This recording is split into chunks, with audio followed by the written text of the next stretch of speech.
Going to have an analysis of CA Foundation July 2021 certified copies for Law BCR, and the student who has shared these certified copies has scored 87 out of 100 in CA Foundation July 2021 Law BCR paper.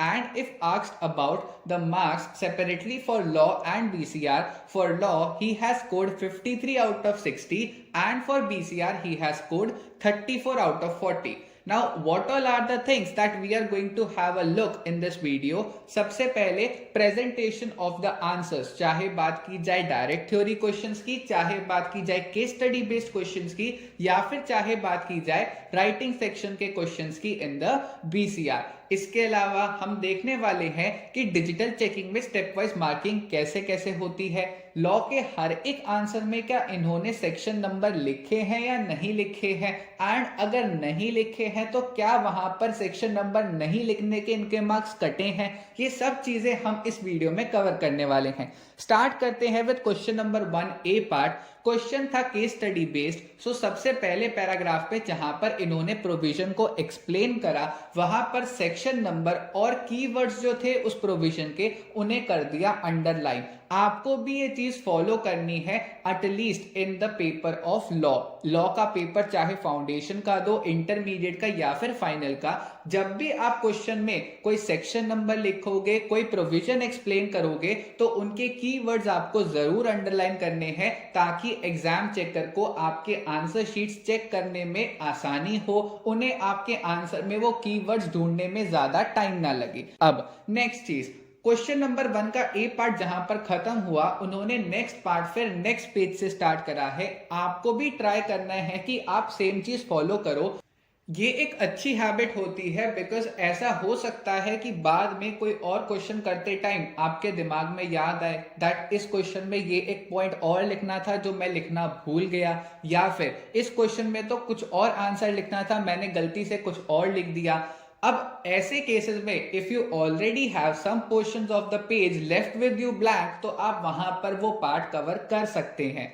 Next फिर आते हैं अगले question पर, that is question number 1B part. अब यहां पर आप देखिए इन्होंने लिखा है according to the provisions of companies act 2013, यानी यहां पर इन्होंने कोई भी सेक्शन नंबर स्पेसिफाई नहीं करा है एंड इन्होंने पर्टिकुलर फॉर्मेट ही फॉलो करा है। पहला paragraph for the provisions, second paragraph for the facts of the case and third paragraph for the conclusion. तो इस क्वेश्चन में इन्हें टोटल जो है 3 मार्क्स मिले हैं आउट ऑफ 4। एंड अगर आप बात करें क्वेश्चन नंबर 1 के ए पार्ट की भी, तो क्वेश्चन नंबर 1 के ए पार्ट में जहां पर इन्होंने सेक्शन नंबर स्टेट करा है, वहां पर भी इन्हें 3 मार्क्स ही मिले हैं आउट ऑफ 4। यानी कि आपने अगर सेक्शन नंबर नहीं भी लिखा तो मैक्सिमम आपका 0.5 मार्क कट सकता है, उससे ज्यादा नहीं कटेगा। तो इसीलिए जब तक आप श्योर ना हो कि सेक्शन नंबर यही आना है इस क्वेश्चन में, तब तक आप वो दूसरा सेक्शन नंबर मत लिखिएगा। बिकॉज अगर गलती से भी आपके एग्जाम चेकर का ध्यान पड़ गया कि यहां पर सेक्शन नंबर लिखा जाना 32 चाहिए था, आपने 31 लिख दिया, the exam checker has a right to cut the whole answer and give you 0 for that. So जब तक श्योर ना हो सेक्शन नंबर मत लिखना, ठीक है जी। अभी यहां पर हमने क्या देखे हैं, हमने देखे हैं इनके केस स्टडी बेस्ड वाले क्वेश्चंस। अब देखते हैं कि डायरेक्ट थ्योरी क्वेश्चंस के इन्होंने कैसे आंसर करे हैं, ठीक है जी। ओके, हम अब आए क्वेश्चन नंबर 2 के ए पार्ट पर, जो कि है एक डायरेक्ट थ्योरी क्वेश्चन। क्वेश्चन क्या कहता है, क्वेश्चन में इन्होंने section number 31 of Indian contract act को एक्सप्लेन करा है। सबसे पहले प्रोविजन लिखा।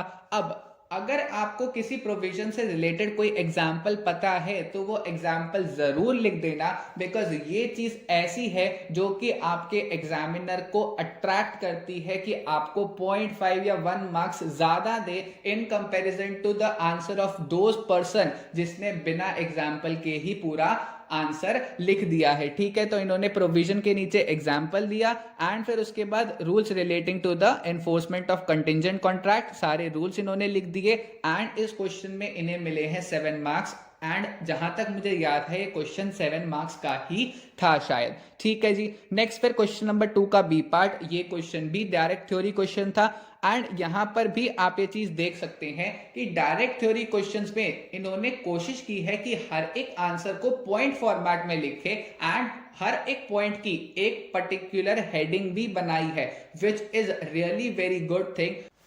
एंड जहां जहां पर रिक्वायरमेंट थी, जहां जहां पर कीवर्ड्स लिखे थे, वहां पर अंडरलाइन भी कर दिया, जिसकी वजह से इस भी डायरेक्ट थ्योरी क्वेश्चन में इन्हें फुल 5 on 5 मिले एंड क्वेश्चन नंबर 2 में इन्हें टोटल 12 on 12 मार्क्स मिले हैं। सो आपको ये चीज याद रखनी है, कभी कोई डायरेक्ट थ्योरी क्वेश्चन लिखना है एंड उस टॉपिक से रिलेटेड आपको छोटा मोटा एग्जाम्पल याद है तो वो एग्जाम्पल जरूर लिखना है।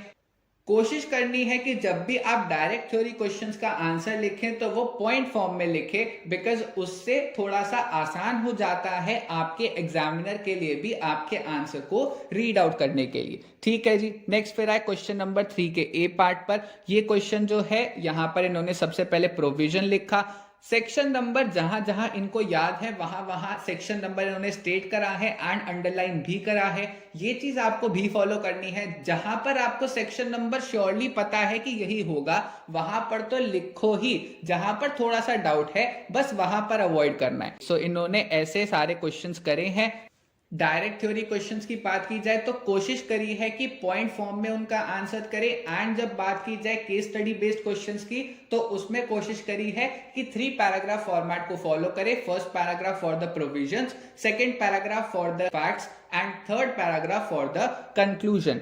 एंड नेक्स्ट चीज पर अब हम आते हैं जो कि है स्टेप वाइज मार्किंग। अब आप देख सकते हैं क्वेश्चन नंबर 3 के बी पार्ट में स्टेप 1 में इनको पूरे 5 मार्क्स मिल गए एंड इन्होंने सिंगल स्टेप के ही मार्क्स दिए हैं यहां पर आपके एग्जामिनर ने। लेकिन अगर आप क्वेश्चन नंबर 3 के बी पार्ट पर जाकर देखें, आपको दिखेगा फर्स्ट पैराग्राफ पर एग्जामिनर ने एक टिक मार रखा है। तो जहां पर भी आप देख सकते हैं कि एग्जामिनर ने टिक मार्क कर रखा है या फिर छोटे छोटे स्पेसेस के बाद ही बॉक्सेस बन रखे हैं फॉर द एग्जामिनर कि या तो वो टिक या फिर क्रॉस मार्क करे या फिर वहां पर स्टेप के मार्क्स दे। So step wise marking digital evaluation में तो बहुत ज्यादा स्ट्रिक्टली फॉलो होती है, तो इसीलिए आपको इसकी चिंता करने की तो बिल्कुल भी जरूरत नहीं है कि अगर मैंने पूरा क्वेश्चन ठीक लिखा बट कंक्लूजन में थोड़ा बहुत गलती कर दिया तो क्या मेरे पूरे आंसर में मुझे 0 मार्क्स मिलेंगे? The answer is no.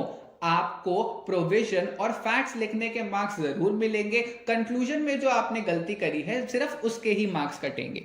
Next अब आते हैं सेक्शन नंबर बी पर, that is BCR. Section B इन्होंने करा है रिवर्स ऑर्डर में, यानी सबसे पहले क्वेश्चन 11 फिर क्वेश्चन 10 एंड लाइकवाइज।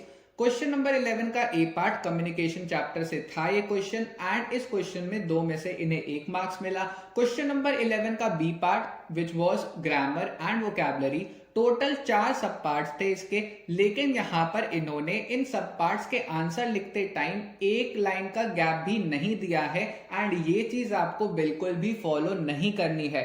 आपको ट्राई करना है कि जब भी आप सब पार्ट्स का आंसर दे रहे हैं, हर एक सब पार्ट के आंसर के बीच में आप एक एक 2-2 लाइन का गैप जरूर दीजिए ताकि आपके एग्जाम चेकर को कोई भी दिक्कत नहीं होनी चाहिए आपके आंसर को पढ़ने में या फिर उसमें मार्क्स देने में। ठीक है जी, नेक्स्ट फिर क्वेश्चन नंबर 11 का ही सी पार्ट, 4 मार्क्स का लेटर दिया था उन्होंने क्वेश्चन में एंड इन्हें 4 में से 4 मिले हैं। प्रॉपर फॉर्मेट इन्होंने फॉलो करा है, almost 1 page and 3 to 4 lines का इन्होंने ये लेटर लिखा है जिसमें इन्हें 4 में से 4 मार्क्स मिले हैं। यानी कि आपको यहां पर इंश्योर करना है कि जब भी आप राइटिंग सेक्शन के आंसर्स लिख रहे हैं तो जितनी भी वर्ड लिमिट है उसके आसपास ही होना चाहिए आपका आंसर। नेक्स्ट फिर आते हैं क्वेश्चन नंबर 10 पर। नाउ क्वेश्चन नंबर 10 में इन्होंने वो प्रैक्टिस फॉलो नहीं करी है जो कि इन्होंने क्वेश्चन नंबर 11 के बी पार्ट में करी थी। क्वेश्चन नंबर 10 के बी पार्ट में इन्होंने एक एक 2-2 लाइन का स्पेस छोड़ा है in between the sub parts which is really good. Next फिर आते हैं क्वेश्चन नंबर 10 के सी पार्ट पर। यहां पर इन्होंने एक छोटी सी गलती कर दी जिसकी वजह से इनका पेपर जो है उसका रिजल्ट विद होल्ड हो सकता था एंड वो गलती क्या है, इन्होंने बाय में अपना नाम लिख दिया। ये चीज आपको प्लीज फॉलो नहीं करनी है।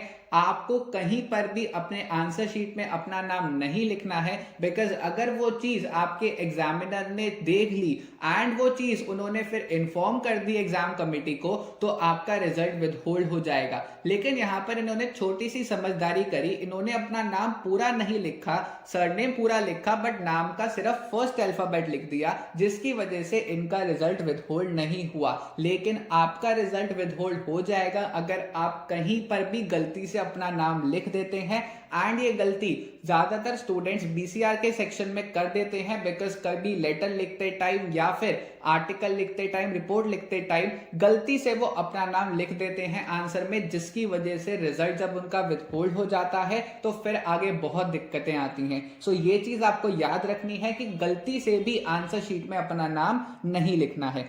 क्वेश्चन नंबर 9 के ए पार्ट में इन्होंने कम्युनिकेशन चैप्टर का एक क्वेश्चन एक्सप्लेन करा, फिर 9 के बी पार्ट में again grammar and vocabulary, and question number 9 का सी पार्ट फिर इनका राइटिंग सेक्शन का क्वेश्चन था।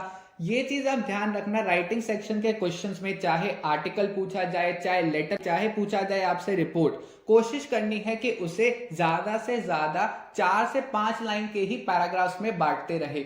ऐसा मत करना कि 10-12 लाइंस का एक पैरा बना दिया, फिर 10-12 लाइंस के 2 पैरा बना दिए। Like if talked about articles, एक डिसेंट फॉर्मेट जो है आर्टिकल्स का, वो क्या कहता है कि आपका आर्टिकल जो है वो 4 पैराग्राफ फॉर्मेट में होना चाहिए। सबसे पहले पैराग्राफ में डिफाइन करा, सेकंड में कॉज बताए, थर्ड में फिर इफेक्ट बताए, एंड चौथे में क्या है हमारे कमेंट्स या फिर कंक्लूजन्स। ठीक है, तो ये चीज आपको फॉलो करनी है कि राइटिंग सेक्शन के आपके आंसर्स जो हैं वो प्रॉपर पैराग्राफ फॉर्मेट में होने चाहिए, एंड अराउंड 3 to 4 पैराग्राफ्स में आपका आंसर खत्म हो जाना चाहिए। आई होप आपको ये एनालिसिस की वीडियो से काफी कुछ सीखने को मिला।